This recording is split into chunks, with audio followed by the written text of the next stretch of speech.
Right, ladies and gentlemen, before I start, I would like to thank Dr. Vakalis for his talk, because I wasn't aware that the system was so complex and complicated with the helmet and with so few advantages related to ophthalmology. But in addition, I'm going to show you that the concept is inherently flawed, and all the alleged advantages are in fact pure marketing ploys. Let's have a look at the concept first. When you operate looking down the microscope, there is instantaneous eye-brain-finger coordination. When you use that heads-up surgery system, the image is captured by the camera, is sent over for image processing, processed by the computer, and then sent over to a screen that has a much lower resolution than the human retina. And that's all before the surgeon can see what's happening inside the eye. So how on earth can you justify introducing this unacceptable delay between what you do and what you see? To me, it's inherently flawed. And Thanos has admitted that there is this time lag between what he does and what he sees. So this is not good. Now, in terms of alleged advantages, can I just remind you that the current worldwide campaign is being spearheaded by a company that has tried and failed to break into the market of traditional microscopes. They have many claims to their products, so let's have a look at each one of them separately and break the marketing myth together. Firstly, they claim that the 3D system has better ergonomics and has an improved posture for the surgeon. I'm going to show you two pictures taken from marketing leaflets. The first one is that of a surgeon operating on a traditional microscope, and the other one, a surgeon using the heads-up surgery system. Can anybody spot any difference between the two? No? Well, I can, because the surgeon sitting on the traditional microscope is sitting straight, with a straight neck, a straight back, and looking straight ahead into the binoculars. The one sitting on the heads-up system has an angle at the level of his neck, slouching in his chair with an angle at the level of his back. So clearly, the surgeon sitting on the traditional microscope has a much better posture. And modern microscopes are designed in such a way as to provide an optimal posture for the surgeon with very good ergonomics. And good posture is not so much about whether you're looking down the microscope or at a 3D system. It's more about being aware of your posture and correcting it all the time. And that's whether you're sitting on a microscope or in a kitchen table watching the television. So this is a myth. This is not true.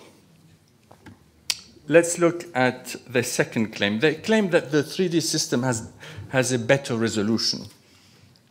Well, in a paper published by Eckart last year, he admitted himself, that's from the horse's mouth, that the measured resolution of traditional microscopy was twice that of the three-dimensional display currently on the market. So this is also a myth. This is not true. What about their third claim? They say that the 3D system has better depth resolution. Well, in the same paper from Eckart last year, he concluded that with regard to the depth of field and the stereopsis, there's really no difference between the two systems. So this is not true either. Now, what about their claim about less light toxicity? Has any one of you seen a case of light toxicity after vitrectomy? Hands up if anyone has seen a case. No? Well, I certainly haven't either after several thousand vitrectomies. And if you do a PubMed search and put macular phototoxicity and endolight, this is what you get, 2 cases in PubMed. So this is clearly a very rare occurrence, and it's not a practical issue that you should worry about. So this is not true either. They also say that this heads-up surgery system is a better educational tool. Well, you all know that modern microscopes are designed in such a way as to provide an excellent view for the trainee fellow surgeon, assistant surgeon, with very good stereopsis and with the possibility of independently magnifying and focusing the image. So their claim is not true either. Well, in addition to all of these marketing myths that I have just dispelled, I can think of many disadvantages inherent to the system. It's very expensive and very cumbersome with a large footprint in the operating theater. It's technology dependent and liable to break down, and therefore the need to have a backup optical system in the operating theater. There is definitely a learning curve to it, and it is certainly a less immersive experience for the surgeon looking at a screen in the middle of a busy and big room.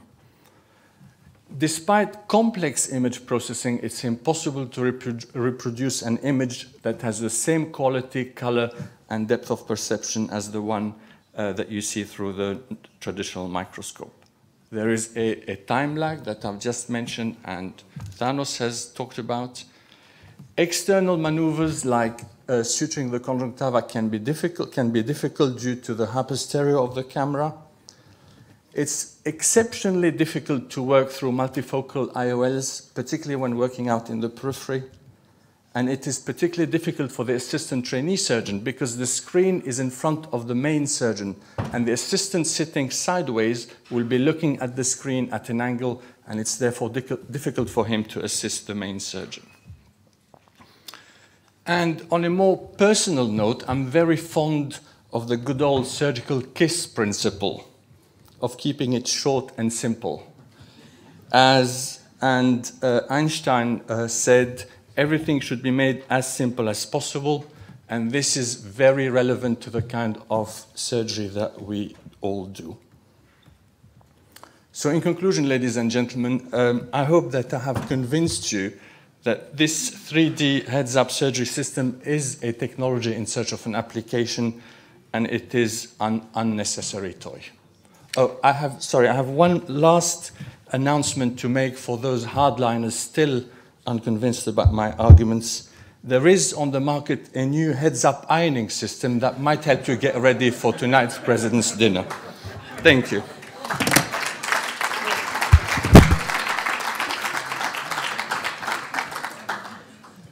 That's great. Let's repeat the vote now, the voting. So again, let's put up the question. 3D display, microscopes and hands-up surgery, a game changer and an unnecessary toy. Let's start voting now.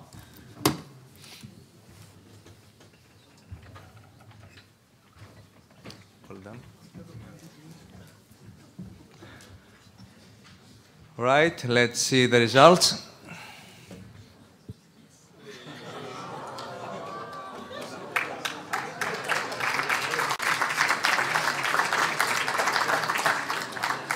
Okay, that concludes the day. Thank you very much for joining us today. Tomorrow we're starting at 9 o'clock with pediatrics, oculoplastics and glaucoma.